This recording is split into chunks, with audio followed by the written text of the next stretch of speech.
What's up, everybody? Welcome to Podcast Now. I'm Alex, and in this video, I want to talk about Kingdom Come Deliverance 2 and the previews that we got of the game today. Now, remember, this is from people that were able to play the game. They're reviewing the game currently, right? So, one thing that I have noticed is I read about 9 different previews. I tried to read as many as I could, just so I could kind of give you guys some bullet points of what I have taken away from it so far. But I'll tell you this, one thing I've taken away from it is the length and how far people are in this game varies depending on which one you're reading. I saw one that played 5 hours. I saw one that played 25, and it seemed to be the max and min. Like, the 5 hours was the lowest. I don't know if they got the code yesterday, but they've only played it for 5. And then I saw VG247 that said 25 hours, and they had completed, I believe, everything they were allowed to in kind of the first region, almost first like act of the game, and they kind of maxed out that preview build. So just to kind of give you some context, another thing is the limited story that we heard. So what I read over and over, and I would say 9 times over,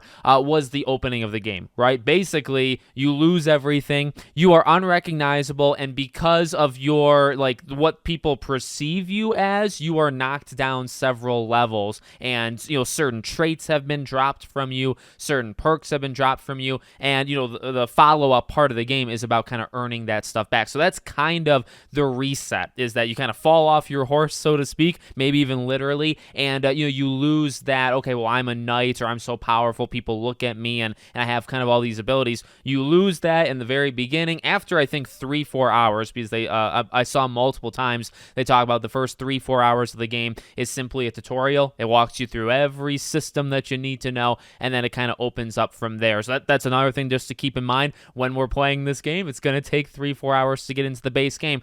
One thing I found rather interesting, okay, in terms of like a theme of reading these, is this is more Kingdom Come. Now, I don't know like how that's going to play on people. I don't know. You know, look, at the end of the day, I read 9 opinions. I could read 9 more, and maybe they could be different, but the main takeaway that I got is that think about what you like or maybe even dislike about Kingdom Come, and they really, I mean, it sounds like they're taking every single system and kind of elaborating on it and making it more special. Another main thing I saw was like, whatever path you want to go down, you're going to be able to go down. And I'll kind of get into that more in a second, but the general idea, you know, you're able to do that, but still the game is the game. You know what I mean? If you didn't like the first game for the slow pace, you didn't like it for, you know, XYZ reason, you might not like it for the exact same reason now, because what they've really done is double down on some of like the coolness and, you know, some of the things that make this game, I would say, different from other games. They've doubled down on it. So going into those systems, I will say I actually kind of appreciated this about the previews. You hear a lot of stories when you just start clicking on websites and reading all of them. You find that ironically, they're not necessarily breaking down the game. They're not going over like 50 systems. A lot of them actually just told stories of a quest and the different things that can happen along the quest, right? Where, you know, an enemy you might be in a store and you might ask somebody for an item and they'll say, no, I don't want to sell you that item. You leave, you steal it at night. The person didn't even see you, but then the next day they report you to like the local town police because they know, well, you just asked about it yesterday, and even though I didn't see you steal it, you were asking me about it, you were in the area, and you probably stole it. And number one, by the way, incredible. I mean, the way the AI sounds, and that's a big thing because I heard that kind of story, that type of story, over and over and over again, where, you know, if you like walk into a town and you see like just a fight breaking out, you're immediately going to be looked at kind of like, well, we're already not really trusting of ourselves. You're a foreigner. We're not really going to trust you. So many of those type of stories of just how the AI perceives Henry generally based off what he does, right? Or even based off his looks, because obviously, you know, you swap out the loadouts, suddenly people are going to kind of view you a little bit differently. I saw that time and time again. And I will say that stuff really, really excites me because you could kind of see like the infancy, you know, stages of that in the first game. But I would say, you know, when you think about the systems of the first game, that's not necessarily one that comes to mind. I mean, they do promote the idea that you can kind of do like your path, but now this game, if you want to just be a drunk, right, and you literally want to just be a drunk like thief type character, the game has opened it up. You can go through the entire game and you can be like that. If you want to be a swordsman and just strike through everything in the game, you can do it. If you want to talk your way out of literally everything and never fight, you can do it. And you saw that. I mean, that was definitely in the the first game, but it wasn't all the way fleshed out. Sounds like, at least in the first 10, 20, 25 hours, it sounds like that kind of stuff is fleshed out. I did read, I think it was Insider Gaming, that talked about bugs and the fact that there are none. Oddly enough, this is what's odd about these like early previews, and these people are playing the game for a review. Again, not really many of them at all. It kind of broke down like, okay, well, here's what to expect for this, here's what to expect for that. The bugs are, I think, a major, I think should be, not maybe a concern, but at least something that's on people's mind, right? Where you think about the first game,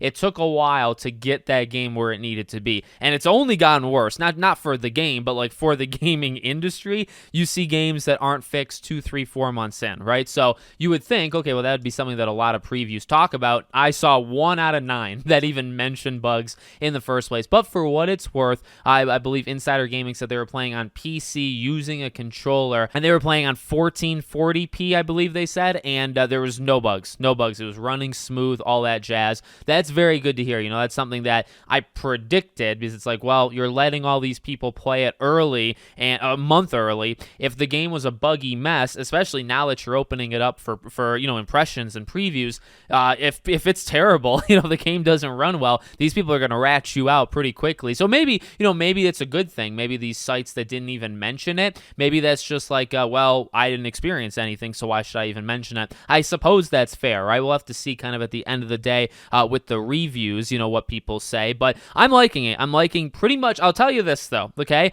I'm liking everything I heard. I saw one preview that mentioned pickpocketing and lockpicking, and that was a huge concern of mine because I hated those things. Specifically, lockpicking I think was terrible in the first game. Could be me, could be other people. I'm only going to speak for myself. I have noticed that they have not talked about lockpicking at all. I did a deep dive on Google. I made a video about it that you guys will probably see tomorrow or the next day. I tried everything, okay? They never spoke about it. And then today, I saw one article that mentioned it, and they said it's just as hard as the first game. So I am not pleased with that. That makes me pretty worried, but they say it's still very, very challenging. So I am now a little worried, but just a little. I mean, my concernometer is pretty low overall. Overall, the game sounds like the first game, but like maxed out to an 11. I really, one thing I've talked about me really liking about the first game is those systems, is the depth. I guess it's the realism. Like I saw one that talked about the dog that you can have, and